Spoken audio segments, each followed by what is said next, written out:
তো আজ পার্ট 2টা শুরু করছি ওভারভিউর। আর ওভারভিউ পার্ট শুরু করছি দত্তপিয়া দিয়ে। তো এটা হচ্ছে দত্তপিয়া গাছ। আর অবশ্যই যারা বাগান করেন তাদের বাড়িতে একটা করে দত্তপিয়া গাছ আছে, যেটাতে 12 মাস ফুল আসে আর একদিনও বন্ধ নেই। এই যে দেখতে পাচ্ছেন ফুলটা খুবই সুন্দর। আর আমার গাছটা অনেক বড় হয়েছে, কারণ এটা প্রায় 4-5 বছরের পুরনো গাছ। আর এখানে আছে এটা হচ্ছে কারিনিম। কারিনিমে প্রচুর ফুল এসছে, ফুল নয় ফল হয়েছে। এই যে এগুলো পাখিতে খেয়ে নেয় পেকে গেলে, আর অন্য জায়গায় গিয়ে পায়খানার মাধ্যমে সেটা আরও গাছ হয়ে যায়, পাখিতে নিয়ে যায়। আর পাতাটা দেখে বুঝতে পারছেন এটা কারিনিমের পাতা। চিড়ে ভাজা বা যে কোনো খাবারে, মাংসতে আপনারা এই গাছটার পাতা ইউজ করতে পারেন, এবং অবশ্যই আপনারা এমনিতেও খেতে পারেন। গ্যাসের প্রবলেম এটার থেকে অনেকটাই দূরে থাকে এটা খেলে সকালে খালি পেটে। আর দত্তপিয়া গাছটা দেখতে পাচ্ছেন অনেক বড় হয়ে আছে, আর এটা হাসনুহানা আমি দেখেছি আগেবারে।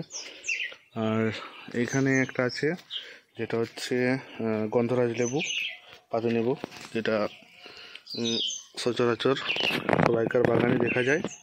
এই যে দেখতে পাচ্ছেন খুব সুন্দর হয়েছে, 3-4টা ধরেছে। আর আমের ডাল, মানে এই যে গাছটা বড় গাছটা আছে আম, এটা ডাল পড়ে যাওয়ার জন্য অনেকগুলো ডাল ভেঙে গেছে।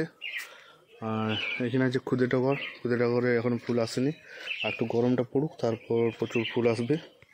এটা খুদে টগর। আর এইখানে একটা লিচু গাছ আছে আমার, আর ওইটা আজ 4 থেকে 5 বছর হয়ে গেল, কিন্তু লিচু এখনও ধরেনি, একবারও ফুলও আসেনি। আর কলা গাছ, এটার কলাটা অনেকটাই বড়, কী ভ্যারাইটির কলা ঠিক জানা নেই, বাট কলাটা অনেকটা বড় বড় হয় আর অনেকটাই মিষ্টি, খুব সুন্দর খেতে। তো এইগুলো কলা গাছগুলো লাগিয়েছিলাম আমার দাদার বিয়ের সময় লাগিয়েছিলাম, তখন কলা গাছ আমাদের লাগানো প্রথা আছে, সেগুলো লাগিয়েছিলাম। আর মালবেরি গাছটা অনেকটাই বড় হয়েছে। গোড়াটা দেখুন মালবেরি গাছের, প্রচুর বড় এবং প্রচুর মোটা। এই যে অনেকটাই মোটা, দেখতেই পাচ্ছেন প্রচুর বড় গাছ, আর প্রচুর ফুল আসে, ফল আসে। আর এখন টাইম টু টাইম ধরতে থাকে, বাট শীতের শেষের দিকে ভালোই ধরে। আর এখানে একটা পেয়ারা গাছ আছে, এই যে পেয়ারা গাছ, পেয়ারা গাছটায় পেয়ারা ধরা এখন টাইম আসেনি, তো দেখা যাক কতদূর কী হয়। আর এখানে একটা গাছ আছে যেটা হচ্ছে গোলাপ গাছ, মিনি গোলাপ। তো মিনি গোলাপটা ফুল আসেনি, বাট কড়ি এসছে। এই যে আমি যদি দেখাই আপনাদেরকে, এই যে কড়ি এসছে দেখতে পাচ্ছি, ছোট্ট পারা একটা কড়ি এসছে। এটা একটা ছোট্ট একটা টবে লাগানো আছে। আর এটা ছিল একটা অ্যাজেলিয়া গাছ, বাট জানি না বাঁচবে কি না, মরার দিকেই আসছে। জল তো আছে, বাকি এখানেও আছে গোলাপ গাছ, বোগেনভেলিয়া। আর এটা একটা আম গাছ, এই যে, কিন্তু এটা আম ধরেনি। আর এর একটা রঙ্গন গাছ, শর্ট ভিডিওতে অবশ্যই দেখে যান। রঙ্গন গাছটা এখানে লাগানো আছে, যেটা ছোট একটা রঙ্গন গাছ। আর এখানে লাগানো আছে ভুট্টো, বাট রোদের কারণে প্রচুর ক্ষতি হচ্ছে, গাছগুলো একদম মারা যাওয়ার উপক্রম হয়েছে রোদের কারণে। বৃষ্টির দেখা নেই। 2-3 দিন আগে বৃষ্টি হয়েছিল, বাট সেভাবে হয়নি, কিন্তু তাও দেখা যাক কী হয়। এখন রোদের জন্য এরকম হয়েছে পাতাগুলো, বাট যখন সন্ধ্যের টাইম আসে তখন অনেকটাই ঠিক হয়ে যায়। আর বাইরে কিছু সেভাবে নেই, এখানে একটা ঘর হচ্ছে। আর এইটা আমার আম গাছ, যেটা বর্ধমান থেকে নিয়ে এসেছিলাম চারা। সেই গাছটা মা নিয়ে এসেছিলো আমার মামা বাড়ি থেকে। তো সেখানে আম সত্যি অসাধারণ একটি আম। আর সাইডে দেখুন একবার, আর খুব মিষ্টি আর প্রচুর সেন্ট। এবার জাস্ট আমটা দেখাচ্ছি আপনাদেরকে, এই দেখুন, এটা 3টে ধরেছে। আর মাটি থেকে কতটাই নিচে, অনেকটাই নিচে, বুঝতে পারছেন সাইকেলটা রাখা আছে সেটার নিচে কতটা, এই যে দেখতেই পাচ্ছেন। এই দেখুন খুব সুন্দর আম, আপনারা চাইলে অবশ্যই লাগাতে পারেন। এইখানে একটা গন্ধরাজ গাছ আছে, ফুলের গাছ। ফুলগুলো গরমের কারণে মারা যাচ্ছে, আর এখানে যে জুই গাছটা ছিল সেটা কেটে দেওয়া হয়েছে, কারণ ঝড়ে পড়ে যাচ্ছে বারবার, সেহেতু কেটে দেওয়া হয়েছে। আগামী দিনে এটার থেকে আরও নতুন নতুন ডাল গজাবে এবং আরও সুন্দর হবে। আর এখানে একটা ক্ষুদিটা ঘর আছে, এই যে ফুল ফুটে আছে, গাছটা অনেকটা বড়, অনেক পুরনো। আর তার পাশে মধুমালতির একটা গাছ আমি লাগিয়েছিলাম ডাল বসিয়ে, সেটা থেকে হয়েছে। আর বাকি কিছু এখানে নেই সেরকমভাবে। আর এটা হচ্ছে মল্লিক আম, না সরি আম্রপালি, এটা হচ্ছে আম্রপালি। যদি আপনাদেরকে দেখায় ভালোভাবে টেক্সচারটা, এই দেখুন আম্রপালি, এখানে অনেকগুলো হয়ে আছে দেখায়, এই যে খুব সুন্দরভাবে হয়ে আছে। আর আগামী দিনে এটা পাকলে আপনাদেরকে আপডেট দেবো।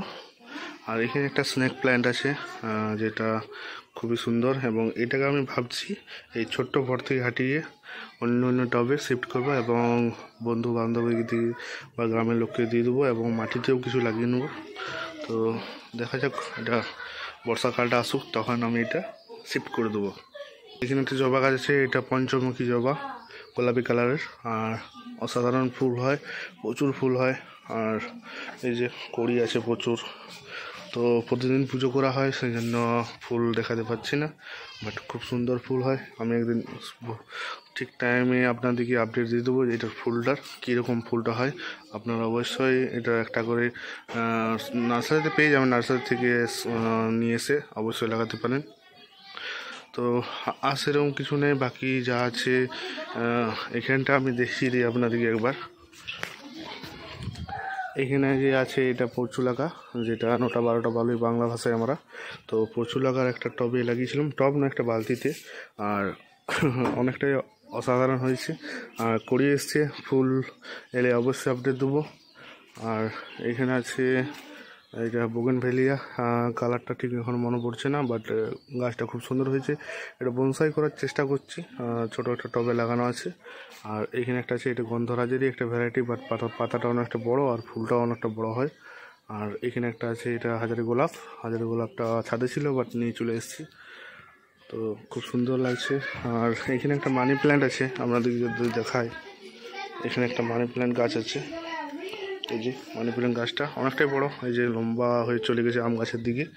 আর এখানে একটা পরচুলাকারের ভ্যারাইটি, এটার নামটা ঠিক জানি না, বাট পরচুলাকারের একটা অন্যরকম ভ্যারাইটি ফুল আছে। আমি ফুলটা দেখাচ্ছি আপনাদেরকে, এই যে দেখতেই পাচ্ছেন একটা গোলাপি টাইপের, হালকা রেড টাইপের গাছ। আর এটা একটা জবা, এটা গোলাপি কালারের হয় জবাটা, ছোট্ট একটা টবে লাগানো আছে।